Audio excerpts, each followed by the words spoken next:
అందరికీ నమస్కారం. చాలా ఉత్సాహభరితంగా కేరింతలతోటి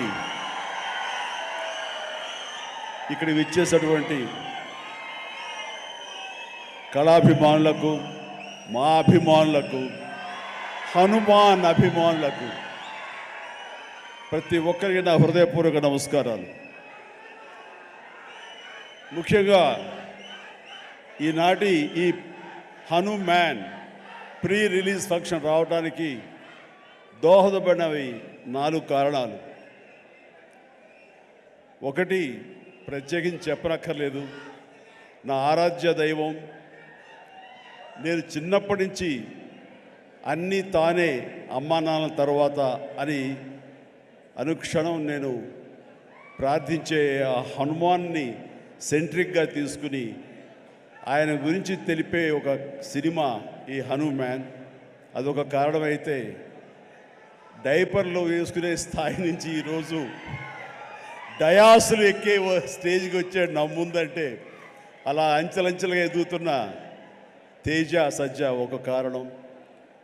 ఈ మధ్య ఈ ట్రైలరు, ఈ టీజరు, ఈ హనుమాన్ చూసినప్పుడు అందులో నాకు చాలా ఫినెస్, ఆ ఫైనాలిటీస్, ఆ విఎఫ్ఎక్స్ కానివ్వండి, కథ కానివ్వండి, ఆ సౌండింగ్ కానివ్వండి చాలా బాగుండి ఫస్ట్ టైం ఎవరి డైరెక్టర్ అని అడిగి తెలుసుకున్నాను.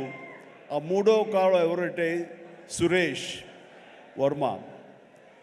అండ్ అలాగే ఇవన్నీ తెలుసుకున్న తర్వాత నాకు అనిపించింది ఖచ్చితంగా ఈ సినిమా చాలా ఫైనెస్ట్ ఫిల్మ్ అవుతుంది అని తెలిసింది.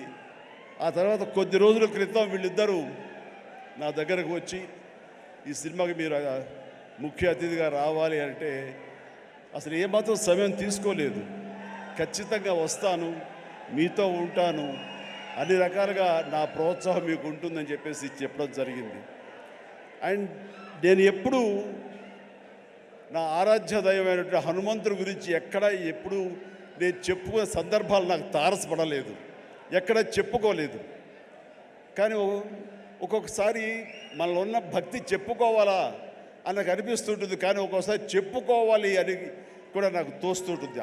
ఎందుకంటే ఏ ఆంజనేయ స్వామిని నేను తలుచుకుంటూ చిన్నతనం నుంచి ఒక నిబద్ధతతో, ఒక క్రమశిక్షణతో, ఒక లక్ష్యంతో, ఒక ధ్యేయంతో ఈ రోజున ఈ స్థాయికి వచ్చానో, ఎవరి అండదండలు, ఎవరి ఆశీస్సులు నాకున్నాయని బలీగా నమ్ముతానో, ఆ స్వామి మీద ఒక కథ వస్తుంది అంటే అలాంటి స్టేజ్ మీద ఆయనతో నాకున్న అనుబంధాన్ని చెప్పుకోవాల్సినటువంటి సిచ్యువేషన్ ఉంది. చెప్పుకోవాలి, చెప్పడం ధర్మం.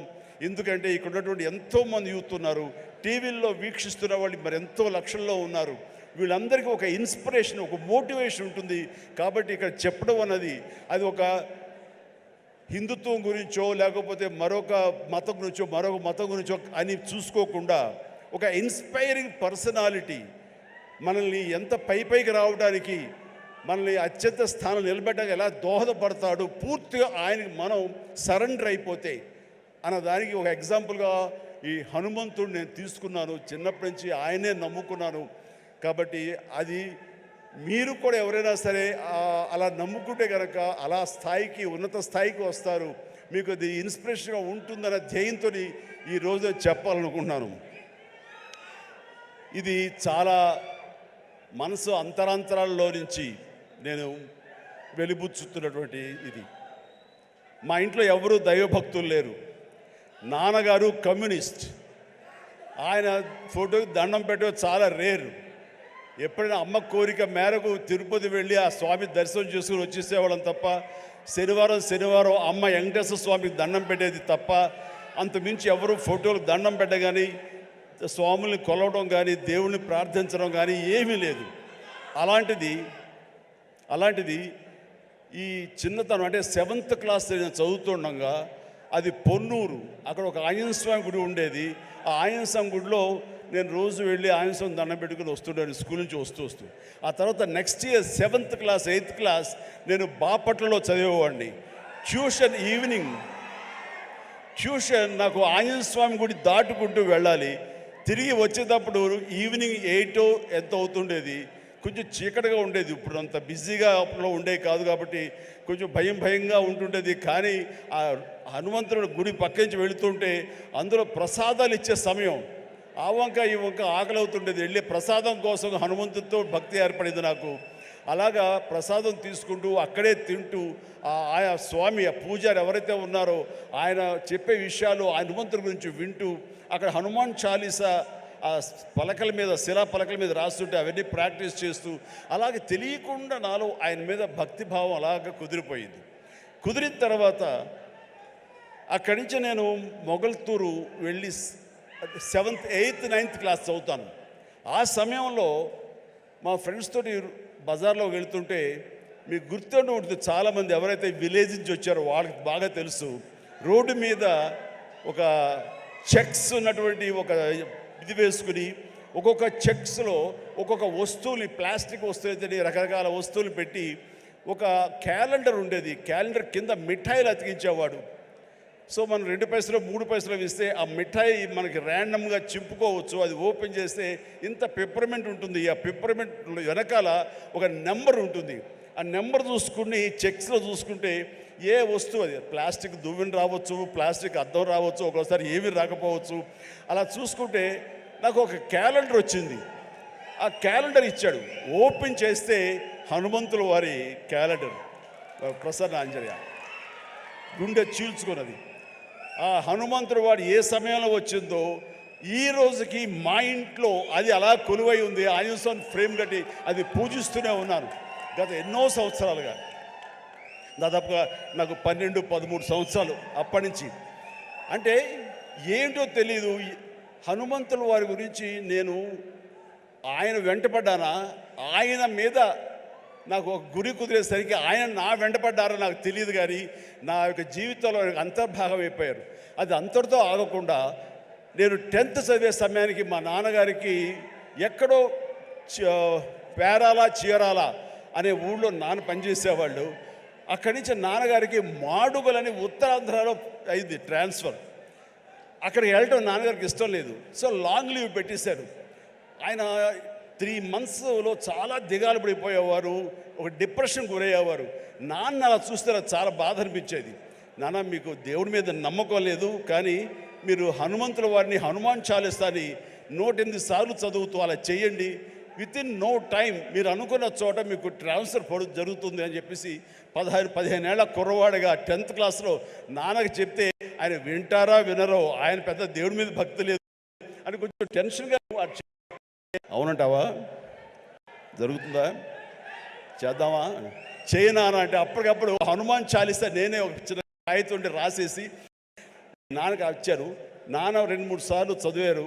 ఆ తర్వాత 108 సార్లు ఆయనకి చిట్టి గారెలు ఆయన మెళ్ళో వేసి 108 గారెల్ని, ఆ తర్వాత మార్నింగ్ నుంచి ఈవినింగ్ మధ్యాహ్నం వరకు అయిపోయింది. అలా చదివేవాళ్ళు. నమ్మండి నమ్మపోండి, నెల రోజుల లోపల ఆయనకి మళ్ళీ ఏ ఊరైతే కోరుతారో ఆ ఊరికి ట్రాన్స్ఫర్ అయిపోయేసరికి నాన్నకి విపరీతమైన నమ్మకం ఏర్పడిపోయింది. చెప్తుంటారు, నాకు గురువు ఎవరో కాదు, హనుమంతుడి పరిచయం చేసిన గురువు మా పెద్ద అబ్బాయి మా శంకర్ బాబు అని.